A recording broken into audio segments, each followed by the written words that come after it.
விஜய் 28ஆம் தேதி இறங்குறார்பா களத்துல.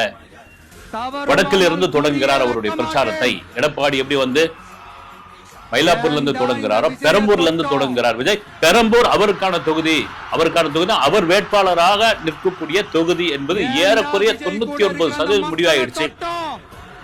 28ஆம் தேதி 10 மணியிலிருந்து அவருடைய பிரச்சார பயணத்தை தொடங்குகிறார் விஜய். அதற்கான அனுமதி கிடைத்து விட்டது. அந்த பிரச்சார பயணத்தில் 3000 பேர் மட்டும்தாங்க கலந்துக்குவாங்கன்னு இவங்க சொல்லியிருக்காங்க. ஆனால் கட்டுக்கடங்காத கூட்டம் நாம பார்த்துட்டு இருக்கோம்ல. இந்த 2 வருஷத்துல விஜய் ஒரு நடிகராக இருந்ததை தாண்டி அரசியல் களத்திற்குள் தாவேகாவுடைய தலைவராக வந்த பிறகு போகிற இடம்லாம் அப்படியாப்பட்ட கூட்டம்.